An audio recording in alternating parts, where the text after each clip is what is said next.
ఇందులో విషయం ఉందా? వర్మ గారు, అందరికీ నమస్కారం. నమస్తే. రెండు అంశాలు మనం సర్వేల చుట్టూ ప్రజల యొక్క పల్స్ చుట్టూ మాట్లాడుతున్నాం.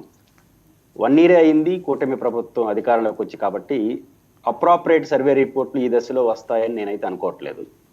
అంటే రాజకీయ పార్టీలకి ఓపిక ఉండకపోవచ్చు, కానీ ప్రజలకు ఓపిక ఉంటుంది. సహజంగా ఇంకా 4 ఏళ్ల పాటు ఈ ప్రభుత్వం ఉంది కాబట్టి కోపం ఉన్నా వ్యతిరేకత ఉన్నా ఇంకా చేస్తారేమో అన్న ఆశ కూడా ఉంటుంది. వ్యతిరేకతకు ఆశకి మధ్యలో ప్రజలు ఉంటారు. సహజంగా ఇప్పుడు అప్రాపరేట్ సర్వే రిపోర్ట్లు వస్తాయని నేనైతే అనుకోను. అయితే పల్స్ అర్థం చేసుకోవడానికి ప్రభుత్వం మనుషుల యొక్క స్వభావం, వివిధ సెక్షన్లు ఇట్లాంటి మార్పులు కోరుకుంటున్నారు లేదా ఇట్లాంటి ఫీలింగ్స్ తో ఉన్నారు అర్థం చేసుకోవడానికి ఇట్లాంటి సర్వేలు ఉపయోగపడతాయి తప్ప కాంక్రీట్ ఒపీనియన్కి ఈ సర్వేల ఆధారంగా మనం రాలేం. అయితే రాజకీయ పార్టీలు ఏ సర్వే రిపోర్ట్ను అంగీకరిస్తాయి, ఏ సర్వే రిపోర్ట్ను ఏకీభవిస్తాయి, వ్యతిరేకిస్తాయి అంటే ఇప్పుడు 3 పార్టీలు ఉన్నారు. ఈ 3 పార్టీల్లో ఏ ఒక్క పార్టీ అయినా ఈ సర్వే సమస్య అయితే కరెక్ట్ అని ఒప్పించండి చూద్దాం. మనకు అనుకూలంగా వస్తే అది మంచి సర్వే, మనకు వ్యతిరేకంగా వస్తే అది దాన్ని యాక్సెప్ట్ చేయం. ఇప్పుడు కనీసం ఫలానా సర్వే సంస్థ, ఈ 3 పార్టీలో ఏ ఒక్క పార్టీనా ఈ సర్వే సంస్థను అయితే ఈ దేశంలో క్రెడిబిలిటీగా తీసుకోవచ్చు అని సర్టిఫికేట్ ఇవ్వమంటే రేపు అది వ్యతిరేకత వస్తుంది లేదు, ముందే సర్టిఫికేట్ ఇవ్వరు. కాబట్టి రాజకీయ పార్టీలు ఏవి కూడా తమకు అనుకూలంగా వస్తే బాగుంటాయంటారు, బాగలేకపోతే వ్యతిరేక మాట్లాడతారు, అది సహజం. కానీ సర్వే సంస్థలు ఈ రోజు ఇస్తున్న రిపోర్ట్లో కొన్ని పల్స్ అయితే అర్థం చేసుకోవడానికి మాత్రమే పనికొస్తాయి తప్ప కాంక్రీట్ అభిప్రాయం కాదు. అట్ ద సేమ్ టైం ఈ రాష్ట్రంలో ఇప్పుడు దీపక్ రెడ్డి గారు మాట్లాడుతున్నప్పుడు కూడా ప్రతిపక్షం షట్ డౌన్ మాట్లాడారు, కానీ నేనైతే అది సాధ్యం కాదనుకుంటున్నాను. ముఖ్యంగా వైఎస్ఆర్ కాంగ్రెస్ పార్టీ బహుశా వైఎస్ఆర్ కాంగ్రెస్ పార్టీ తన ప్రస్థానంలో అత్యంత తీవ్రమైన వ్యతిరేకత కొని తెచ్చుకునింది 1924 ఎన్నికల్లో. అత్యంత వ్యతిరేకతని, మామూలు వ్యతిరేక కాదు, తీవ్ర వ్యతిరేకత, ఇంక్లూడింగ్ ఇంట్లో ఉన్న పార్టీ కార్యకర్తలతో సహా వ్యతిరేకతను తెచ్చుకున్న సమయం 2024 ఎన్నికలు. ఆ సమయంలో జగన్మోహన్ రెడ్డి గారి నాయకత్వం వైఎస్ఆర్ కాంగ్రెస్ పార్టీకి వచ్చిన vote 1,32,00,000 as a single man. Narendra Modi గారికి, పవన్ కళ్యాణ్ గారికి, చంద్రబాబు నాయుడు గారికి కలిపి వచ్చిన ఓట్లు 1,82,00,000. మరి ఇట్లాంటి పార్టీ ఎట్లా షట్ డౌన్ అవుతుంది అంటే ఇంతకుమించి వ్యతిరేకత వైసీపీలో ఎప్పుడు రాదు. అట్లాంటి వ్యతిరేకత వచ్చినప్పుడే యాజ్ ఎ సింగిల్ పర్సన్ గా 1,32,00,000, ముగ్గురు ప్రధాన నాయకులు కలిస్తే 1,82,00,000. 50,00,000 పెద్ద ఓటింగే, గ్యాప్ చాలా పెద్దదే కాదన్ను. బట్ ఇంత బలమైన పార్టీగా 24లో నిలబడిన పార్టీ ఇంకా అది పెరిగే తప్ప తగ్గేది ఉంటుంది.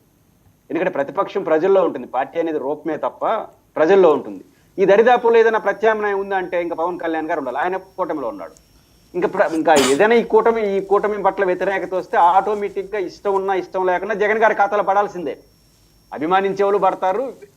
ఇంకే పార్టీ కూడా లేదు కదా, కాంగ్రెస్, సిపిఐ, సిపిఎం చాలా పరిమితులు ఉన్నాయి. జనసేన కానీ బయట ఉంటే వాళ్ళతో పోయి ఉంటారు అనుకుంటారు, అయితే బలమైన నాయకుడు కాబట్టి ఆయన కూటమిలో ఉన్నాడు. అంటే కూటమి వ్యతిరేకతకి ఏకైక రిప్రజెంటేటివ్ ఉన్న వైసీపీ కాబట్టి ఆ పార్టీ ఎగ్జిస్ట్కి వచ్చే ప్రమాదం ఉండదని నేను అనుకుంటున్నాను. రెండో అంశం, కూటమి పట్ల వ్యతిరేకత లేకపోయినా కొంత అసంతృప్తి కొన్ని సెక్షన్లో వస్తా అన్నమాట నిజం. ప్రధానంగా వస్తున్న సమస్యలు సంక్షేమ పథకాల విషయంలో కొన్ని సెక్షన్ల సంతృప్తి ఉంది. ప్రధానంగా పెన్షన్స్ కావచ్చు, అమ్మఒడి కావచ్చు, రేపు రైతు భరోసా. కూటమిలో ఓకే, వీళ్ళు ఇచ్చారా ఇవ్వలేదా ఏంటి, సర్వేలు ఏంటి అని పక్కన పెడితే అసలు జగన్మోహన్ రెడ్డి గారు అరెస్ట్ అనే అంశం ఏంటి? దానికి వచ్చే ముందు సర్వే రిపోర్టులో భాగంగా ఉన్నటువంటి ఒకటి, కూటమి పట్ల కొంత ఇంటర్నల్ గా ఉన్న డిస్ప్యూట్స్ అన్న కానీ కొంత తేడాలు కనిపిస్తున్నాయండి. ఎందుకంటే నాకు లక్కీగా ఈ రోజు వెంకటేశ్వరరావు గారు దొరికారే అంటున్నాను మా భాషలో.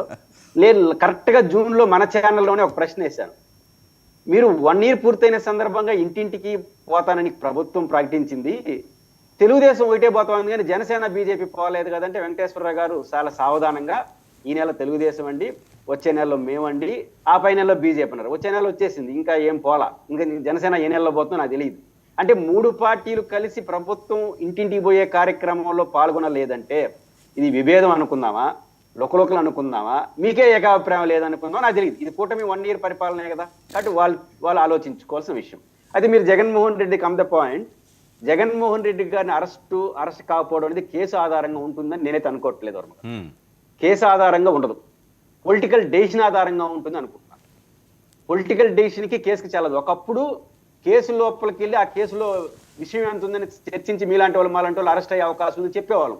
ఇప్పుడు అది లేదు. అంటే ఈ ప్రభుత్వం అనేది గత 10-15 ఏళ్ళగా రాజకీయాల్లో వచ్చిన మార్పు ఏంటంటే అరెస్ట్ కోసం అరెస్ట్ చేయాలి కాబట్టి అరెస్ట్ చేయడం, కేసుతో పని ఉండదు.